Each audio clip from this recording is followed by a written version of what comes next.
Her hand was still warm from his face when the floor of her whole life opened up under the lamplight.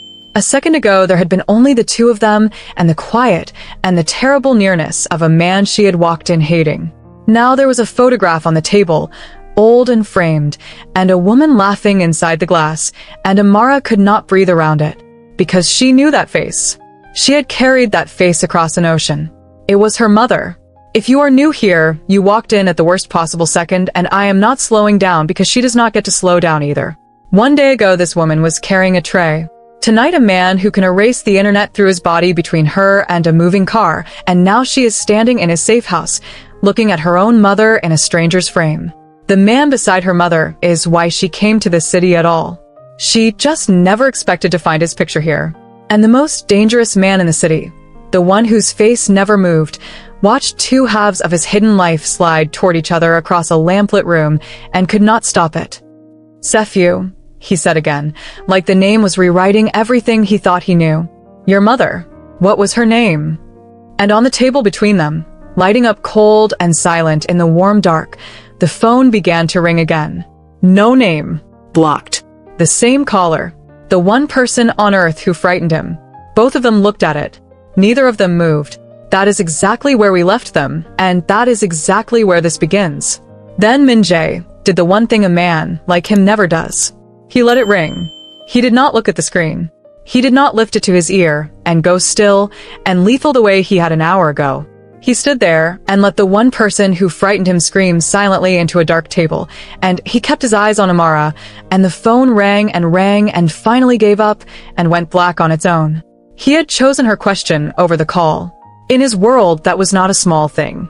That was a door he could never close again. "Nadia," Amara said. Her voice came out of somewhere far down. Her name was Nadia Sephiu. She watched it land on him. She watched the name go into a man who knew everything about everyone and come out the other side as something that hurt. He closed his eyes for 1 second, just one. And when he opened them, the cold was gone, and what was under it was old grief with the dust blown off. "I have heard that name," he said, very low. "I have heard it my whole life. I just never knew it had a daughter." Amara's legs stopped trusting her. She put a hand on the back of the armchair. "You knew my mother." He looked up. "I knew the man standing next to her." Amara turned back to the photograph. The laughing young Korean man with his shoulder almost touching her mother's. The man whose name was at the bottom of the only letter her mother had ever hidden. The man she had crossed an ocean and put on a borrowed uniform to find. "Who is he?" she whispered. "I have looked at this face every night for a year. Who is he?"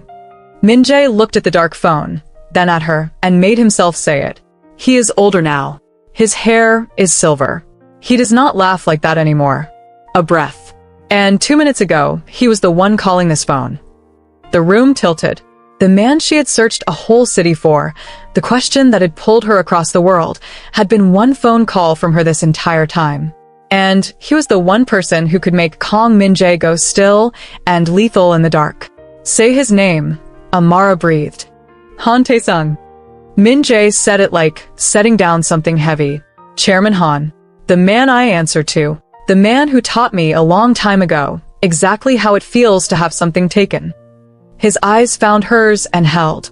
"And until 10 seconds ago, I did not know he had any reason on this earth to want you." Amara sat down because standing was no longer something her body could do. A year of searching, and the answer had not been at the bottom of an ocean. It had been at the top of a tower, holding a phone, watching her get mocked in a ballroom, and doing nothing to stop it until a stranger in the corner decided to. "He was at the gala," she said. It was not a question. She already knew. "No," Min Jae said. "He does not go to galas. He sends them." He crouched so his eyes were level with hers, and the gesture cost a man like him something. But he was watching that room through 100 eyes, Amara. "I am sure of it now. Because nothing that happened to you tonight was an accident, and I should have seen it sooner." "What do you mean? Not an accident?" Her voice had gone very quiet, the way it had gone quiet at the gala right before she crossed the floor. "A woman took my picture because she is cruel. That is what happened. That is all that happened." Min Jae did not answer right away, and his silence was the loudest thing she had heard all night. "Yuna Lee has destroyed 3 other women this year," Min Jae said. "All of them quietly. All of them filed away, where no one important would ever notice. But not you. You. She lit up like a flare. 240,000 followers in one night. Your face everywhere could reach in an hour. He let the weight of it settle. That is not cruelty, Amara. Cruelty hides. That was a signal. Someone wanted you found. Amara was on her feet again, the room too small for what he had just put in it. Her humiliation had not been a thing that happened to her. It had been a thing done with her, the way you ring a bell so a whole house knows dinner is served. The worst night of her life had been someone else's message. Why me, she said. If they wanted me found, they already knew where I was. Why all of it? Why my body? Why make the whole world laugh? I do not know yet, Min-jae said, and she could hear how much he hated the sentence. But I know how he works. He does not waste cruelty. If he spent that much to surface you, it is because of who you are to him. And I think you already feel that you are more than a temp who got unlucky. His eyes did not leave her. You crossed an ocean for that photograph. You did not tell me why. Amara turned toward the window because it was easier to say to the glass. My mother died 2 years ago. I cleared out her things alone because there was no one else.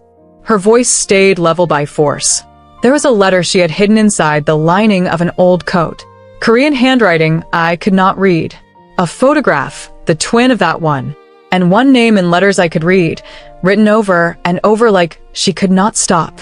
She swallowed. I learned the language for 2 years just to read that letter. And the day I could finally read it, I sold everything and came here. Because the letter said the man in the photo was the only person alive who knew what really happened to me when I was born. Behind her, Min-jae had gone so quiet, she turned to check he was still there. He was. But the man looking back at her now was not the one who had crouched at her knee. Something in what she had said had reached all the way down into the locked drawer of him, and whatever it touched there had frightened even him. What happened to you when you were born? He repeated. Soft. Almost to himself. Amara, I need you to listen to me very carefully now, because I am about to be the only person who has ever told you the truth. And right here, with her braced for a truth that is going to change everything, is where I have to stop and ask you for something. If you are new, you walked in on the worst possible second, and I am not slowing down because she does not get to. If you have been here since the gala, since she put the tray down instead of throwing it, you already feel it in your chest. Either way, you are exactly who this channel was built for. We are small, and we pour everything into stories like this one, and the only way we get to keep telling you what is at the bottom of that photograph is if you tell us it is landing. So, hit subscribe. Not for us. For her. Because I promise you, you're going to want to be here for what she finds out next. Han Tae-sung does not collect strangers, Min-jae said. Everyone in his orbit is there because of something owed, something taken, or something feared. For 20 years, I have watched him pull people close, and there has only ever been one reason.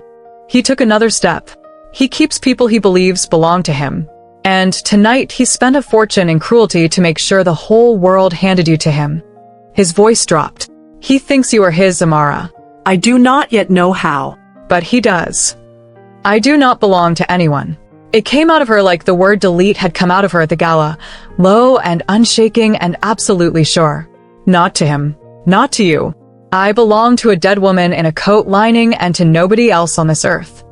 For 1 second, something moved behind Min-jae's eyes that was almost a smile. The ghost of the one from the penthouse. The one that frightened her worse than his coldness. I know, he said. That is exactly why he'll never understand you. And exactly why I am going to lose my mind keeping you alive. A knock that was not really a knock. Min-soo filled the doorway, and he did not waste words, because not wasting words was most of the job. The chairman's people pulled back from the building 20 minutes ago, he said. All of them, at once. His flat eyes moved between the two of them. They do not pull back. Not unless they have already gotten what they wanted, or they have been told to wait. Min-jae understood it before Min-soo finished. The hunt at the parking structure had not been the chairman trying to take her. It had been the chairman testing how hard Min-jae would fight to keep her. And Min-jae had answered the question completely, with his own body, in front of a moving car. He had shown his hand. Now the old man had what he came for, which was the certainty that Kong Min-jae had a thing again, a thing he was afraid to lose. He was never going to grab her in a tunnel. Min-jae said quietly. He wanted to know if she mattered to me, and we told him. Min-soo melted back into the dark to watch the locks. And then it was only the two of them again, in the warm small island of the lamp, with a whole new map of danger laid out between them and nowhere left to pretend. The fear should have driven them apart. Instead, Amara felt it pull, the way it had pulled in the car, the way disaster keeps shoving two people into the same square foot of floor. "An hour ago you threw yourself in front of a car for me," she said. "Tonight you told me the truth, when a lie would have kept me easier to manage. I have spent my whole life being handled by people who smiled while they did it." She took a breath that shook. "I do not know how to tell the difference anymore between a man who wants to keep me and a man who wants to own me. So I am going to ask you straight, which one are you?" Min-jae crossed the last of the floor. He lifted his hand and held it a breath away from her cheek, close enough that she could feel the warmth of his palm, and he did not close the distance, because closing it had to be hers. "A man who owns you would have let that photo stay up," he said low, "and used your gratitude as a leash. I deleted it and could not stand for you to even know it was me." His thumb traced the air beside her jaw. "I do not want to keep you the way he keeps people. I want you to choose to be kept. There is a difference. You are the one teaching me what it is." So she closed it.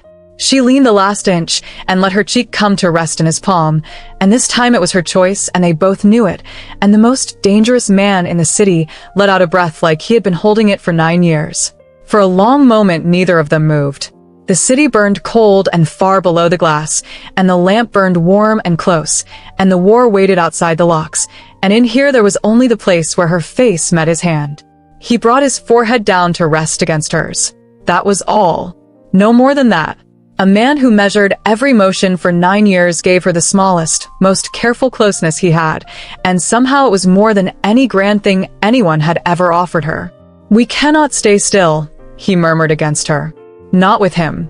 If we wait for him to move, we lose. So tomorrow we take something from him first. We take the one thing he thinks he already owns." "What does he think he owns?" Amara asked. "His reputation. His place above all of us.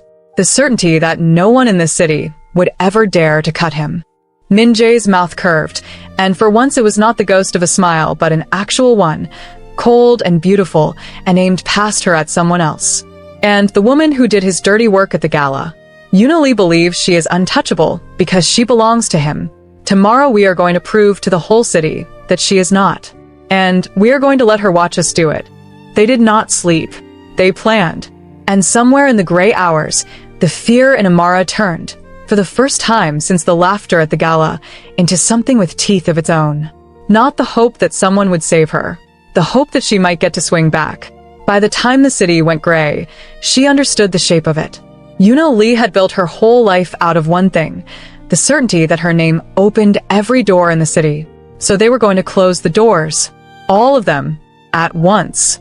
In a single afternoon. It is a strange thing to watch a man unmake someone with a telephone.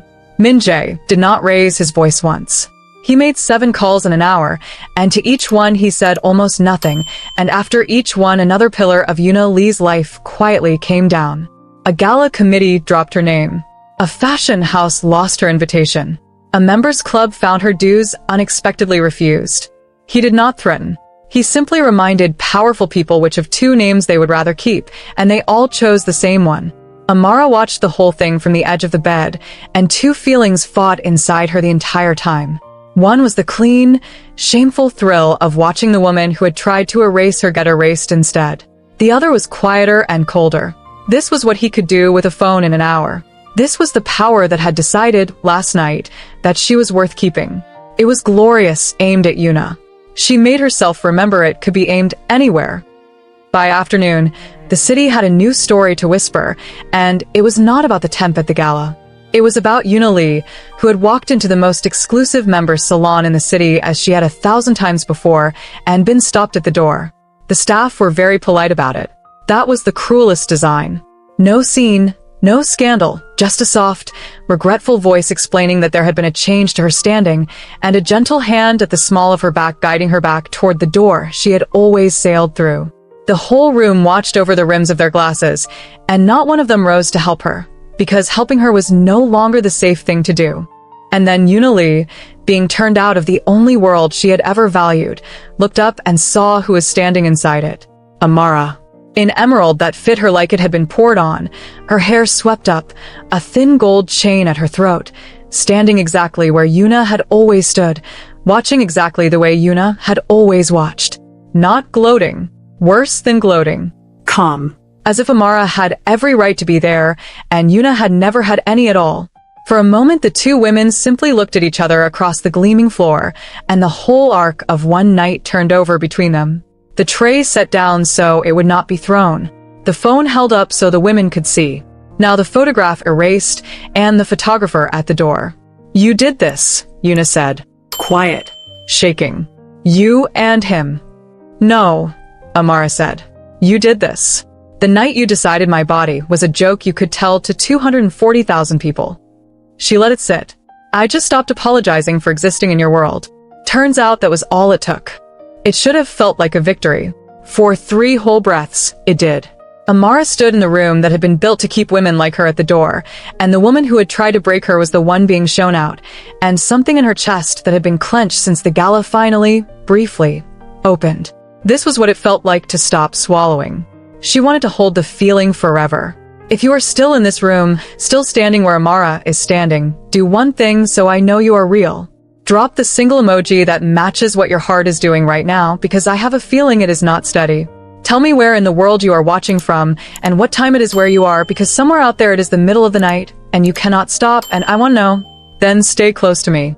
Because Yuna Lee just smiled, and you should be afraid of that smile, and we are about to find out exactly why. But Yuna did not run for the door. That was the first thing that was wrong. A woman who had just been ruined should have run. Instead, she turned around, slow, and walked back toward Amara, and her smile came back wider than before, and the 3 breaths of victory curdled in Amara's chest. "Oh, you poor thing," Yuna said softly, so the room could not hear. "You think he did this for you?" "He did," Amara said, but she heard the small catch in her own voice and hated it. "He did it because the chairman told him to let you in today." Yuna's eyes glittered. "You think you are tearing my world down? You are doing exactly what the old man wants. He is letting you taste it. The doors, the dress, the way they all looked at you. He is showing you what he can give you, so that when he asks for you, you will already know what saying no will cost." She tilted her head. "Why do you think I am so calm? I lost a club. You are about to lose a great deal more, and you walked into it on his leash, smiling." The thing Amara had wanted to hold forever lasted exactly as long as it took Yuna to speak. Because she could not prove it was a lie. That was the genius of it.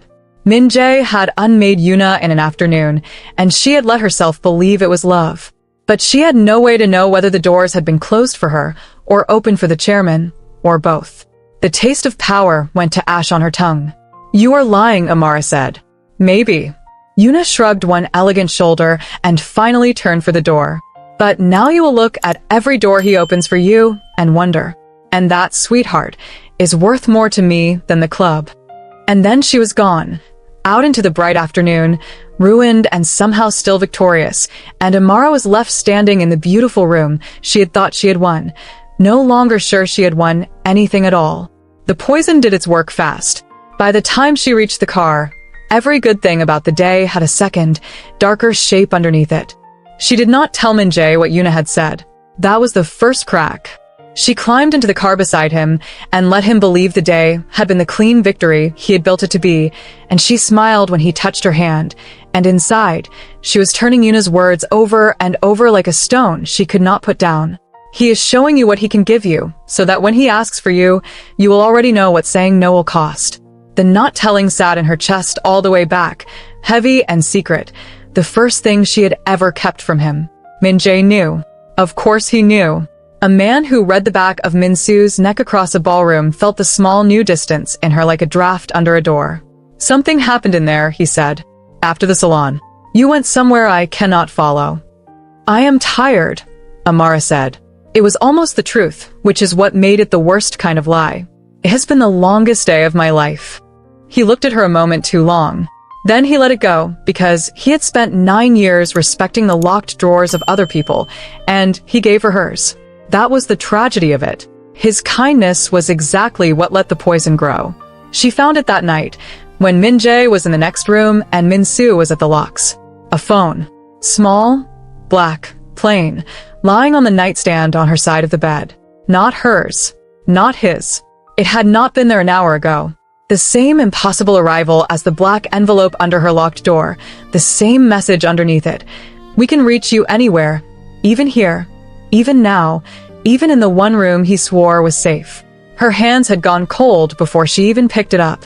The moment her fingers closed around it, the screen lit. An incoming call. No name. Only blocked digits. The same caller. But this time, he was not calling Min-jae's phone in the next room. He was calling hers. The one he had left on her pillow.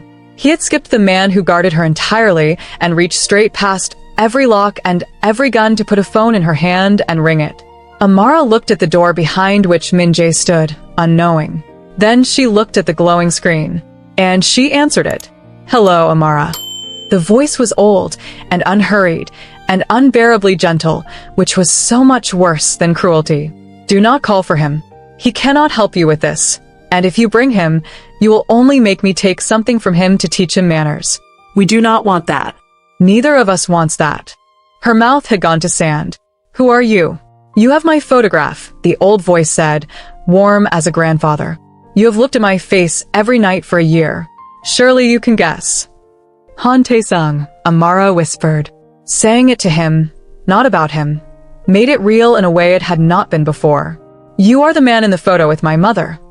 I am the man in the photo with your mother. A pause, and in it she heard something that might almost have been grief. I have waited 23 years to hear your voice, child. Since the night you were born. Since the night everything went wrong. The gentleness did not waver. I think it is time you and I sat in a room together. There is a great deal Kong Min-jae has not told you. A great deal he cannot tell you, because he does not know it. But I do. I was there. Tomorrow night, the old voice continued, as a single line of text bloomed on the screen against her ear, a time, an address, and one word in stark letters. You will come to my home. You will come alone. Not because I will hurt you. I would sooner cut off my own hand. But because what I have to tell you is yours, and yours only, and the boy you are falling for would burn the world down to stop you from hearing it. A soft breath. And, Amara, do not tell him. If you tell him, he will come instead of you, and then I will have to hurt him, and you will have started your real life by getting the second man killed for you in 3 days. Come alone. Come and learn who you are. The line went dead. The screen went dark. And Amara sat on the edge of a bed in the one room in the city that was supposed to be safe, holding a phone that should not exist, with an impossible choice burning a hole through the middle of her. If she told Min-jae, the old man would hurt him, and she had already watched one man's heart hit 160 beats a minute because of her. If she did not tell him, she would be walking alone into the house of the most dangerous man in the city, the man Min-jae answered to, the man who had spent a fortune in cruelty to flush her into the light. And underneath both of those, quiet and terrible, the thing she wanted most. The answer. Who am I? What happened the night I was born. She heard him coming and slid the phone under the edge of the blanket in one smooth motion, the way she had once slid survival math behind a polite smile 100 times a night. Min-jae came in with 2 glasses and that rare, almost soft look he only wore in this room, and he did not see the second crack she had just opened in them, because he was not looking for cracks. He was looking at her like she was the first safe thing he had let himself have in 9 years. You look like you have seen a ghost, he said, gentle. Just tired, Amara said, and took the glass, and smiled at the man she had just decided to lie to. Tell me about the city. Anything. I want to hear your voice instead of my own thoughts. So he talked. He told her about the city the way only a man who owned its shadows could, and she lay against his chest and listened to the voice instead of the thoughts, and his heartbeat under her ear was slow and steady now, the heart of a man who believed, for one night, that he had gotten her somewhere safe. She memorized it, the slow, steady beat, because some part of her already understood that tomorrow night she might do the thing that made it race again or stop. She waited until the next night. She told Min-jae she needed an hour with Min-soo to buy clothes, and Min-soo, who trusted her because his master did, drove her to a shop and waited at the curb. And Amara walked in the front door, and straight out the back, and got into a black car that was already waiting for her, because of course it was, because the old man knew she would come before she did. The gates of the Han estate stood open for her like a mouth. She walked the long drive alone, gravel loud under her shoes, mist soaking the hem of her coat, the stone lions watching her pass. Every step took her further from the man who would have died to walk it for her. She had chosen the answer over his arms. She did not yet know if it was the bravest thing she had ever done or the last mistake she would ever make. Her heart was going hard. She counted it without meaning to. 140. 150. The number he had taught her to count in a spinning car a lifetime ago. She wished he were here. She had made very sure he was not. They brought her through halls built to make a person feel small and into a great glass conservatory at the heart of the house, where exotic plants stood in the dark like patient animals and a single lamp burned beside a single chair. And in the chair, pouring tea with hands that did not shake, sat the man from the photograph. Older, silver. Exactly as Min-jae had said. The man her mother had laughed beside the year before Mara was born. Sit. Han Taesung said, and gestured to the chair across from him as if she had come for a friendly visit. You have your mother's eyes. I have been dreading those eyes for 23 years. He set down the teapot. You may hate me. You should. But you came alone, which means you are braver than Kang Min-jae, who has never once dared to ask me what I am about to tell you for free. Amara did not sit. She had learned, at a gala, what her own spine could do, and she used it now. I did not come for tea, she said. I came for one thing. You told my mother you knew what happened to me the night I was born. You spent a fortune making the whole world laugh at my body just to drag me into this room. So skip the part where you pretend to be kind. Her voice did not shake. It never shook when it mattered. Tell me who I am, and tell me what you are to me. Because there is only one reason a man waits 23 years for a child's eyes. The old man looked at her for a long moment, and something moved across his composed face that she could not name, something that was almost approval and almost mourning. There she is, he murmured. There is Nadia, looking out at me, 23 years late. He folded his hands. You want it without kindness. Good. You are about to need a strong spine for what I say next, and I would not insult you by softening it. He leaned forward into the lamplight. Sit or stand, child, it makes no difference. But understand one thing before I begin. Everything Kang Min-jae believes about the night 9 years ago, the night he lost the only person who ever loved him, the reason he locks his drawer and wants nothing, is a lie. And I am the only one who can tell you the truth. Including the part where it is also the night your mother gave you away. Gave you away. 2 words, and 23 years of a single quiet ache inside Amara suddenly had a shape. The reason she had always felt like a question her mother could not quite meet the eyes of. The reason the letter had been hidden in a coat lining. The reason her mother had cried, sometimes looking at her, and called it nothing.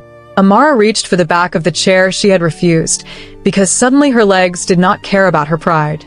You are lying, she breathed. It was all she had left. Am I? Han reached into his breast pocket and laid a small, worn, folded letter on the marble between them. The paper was old. The fold was soft from being opened 1,000 times. Your mother wrote me this the year she gave you up. I have carried it as long as you have carried my photograph. We have been carrying each other across the same ocean, you and I, and never knew it. He slid it an inch toward her. Read your mother's handwriting, child, and then call me a liar to my face. I will wait. I have waited this long. Amara's hand moved toward the letter the way you move toward a stove you already know is hot. She recognized the paper before she touched it. The same heavy cream as the letter in the coat lining. The same fold. The twin of the one thing she owned that mattered. Whatever you think this letter says, hold on to that thought because you are about to learn that you are wrong, the same way she is about to learn that everything she believed about her own mother was only half the page. Across the city, in a study built of shadow, Min-jae was listening to Min-soo say the words that turned his blood to ice. She went in the front of the shop. She never came out. There was a second car. And Min-jae, who had survived 9 years by never having anything to lose, felt the exact thing the old man had wanted him to feel the night he threw his body in front of a car. He felt what it was to have something taken. He has her, Min-jae said. His voice was very quiet. It was the quiet right before something breaks. He reached past me and he took her, and she let him, because I told her too much and not enough. He was already moving. Get the cars. All of them. Amara lifted the letter. She unfolded it. And in the warm pooled light of a conservatory at the heart of the most dangerous house in the city, she began to read her mother's hidden handwriting, the half of the page she had never owned, and her face began to change. You came to this city believing you were no one, Hans said softly. A temp. A nobody in a borrowed uniform, easy to laugh at. That is what they raised you to believe, and it kept you safe for 23 years. His hooded eyes held hers. But the night you were born, 2 families were promised each other in blood, and 1 child was given away to break that promise. The woman who gave you up did it to save your life. And the man who has spent the last day falling in love with you? Kong Min-jae does not know yet whose daughter you are. When he finds out, he will have to choose between the only thing he has ever loved and the one vow he swore on the grave of the person he lost.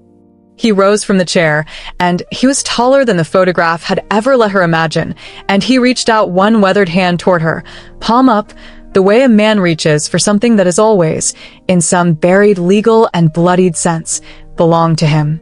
Sephiu was never your name, Han Tae-sung said. It was the name a frightened woman gave you to hide you from me.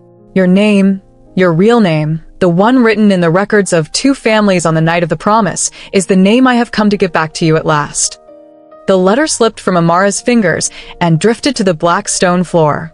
Somewhere far across the city, headlights were already tearing through wet streets toward this house, a man who wanted nothing breaking every law he had ever made for himself to reach the one thing he could not stand to lose. He would not make it before the old man said the name. No one would. And Han Tae-sung opened his mouth to give Amara the name that would turn her from a nobody in a borrowed uniform into the one person who could either save Kong Min-jae or destroy him. He said it. He said the name.